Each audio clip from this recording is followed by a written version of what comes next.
I feel like homelessness can happen to anybody. I was going through trafficking and I got to the point where I decided that I didn't want to do it anymore. Like, it was too dangerous, and I found out I was having another baby, so I just wanted to make sure that my kids were going to have a better life.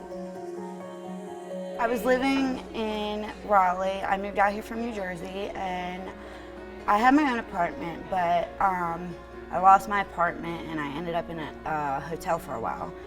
And then, you go through your savings. Hotels are expensive, and I ended up here. We believe shelter's a right rather than a privilege, that everybody should be able to access a roof over their head, so we don't do background checks. We don't require sobriety at entrance. We do work with families if they are coming in under the influence. We'll work with them on tapering down, but we really believe that shelter should be kind of the catch-all for anybody who's in need. When I got here, I had just had the little baby. He was about a month old when I got here, and I'm on medication for opiate addiction. Luckily, when I came here, that wasn't an issue because they realized that I needed to be on that medication to sustain a normal life. One of the unique things about our program, we don't have a specific time limit on our program.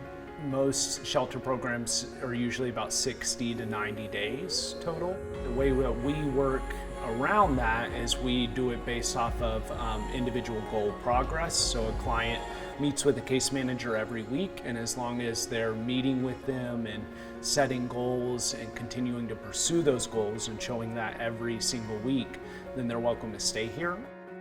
In the beginning, they were really supportive about helping me find the resources that I need to live while I was looking for a job. We really believe that we need to create programs that solve needs in the community. We're here to meet the need of homelessness.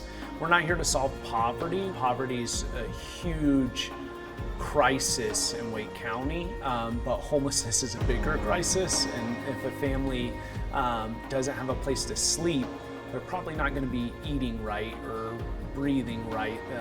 We believe the foundation to working with a family is that home. They figure out what your needs are and what steps you need to take to get there, and they work that way. We do life skill classes twice a week. We do things like resume building workshops, ready to rent programs, job training. So my caseworker helped me a lot figure out what I could get involved with, the daycare that I needed for the kids. And then I started looking for jobs. They did a lot of programs and classes that helped with writing resumes and budgeting and all that stuff. Lots of times different employers come in, we'll do job fairs for our family, we'll do child resource fairs where they can access different child care resources to help families make sure they're getting everything they're able to throughout the school. And we really just try to connect the dots anywhere and everywhere that a family might need support in. I feel like homelessness can happen to anybody. When I was here, I met so many women that were regular people. They had good 9-to-5 jobs. Typically in Raleigh, at any given time, 300 families that are experiencing homelessness. Currently, we have about 160 families waiting to even get in shelter. I really think it's important that people know that it can happen to anybody. It's not just, people going through drug addiction or mental health or vets. It's been really amazing for Samantha especially to see all that she was able to do in order to succeed for her and her family. I'm really proud of Samantha. I think the shelter is really important. Raleigh doesn't have enough shelters because there's a lot of homelessness and there's not enough room for everybody. You have to want to do this. You have to want to help people. Because if you don't want to help people, it's going to come off like that. And I think a lot of the people that work here truly want to help people, because I know there were some times where there's a lot of roadblocks where you get discouraged or disappointed. You need that person that's like, no, come on, it's okay.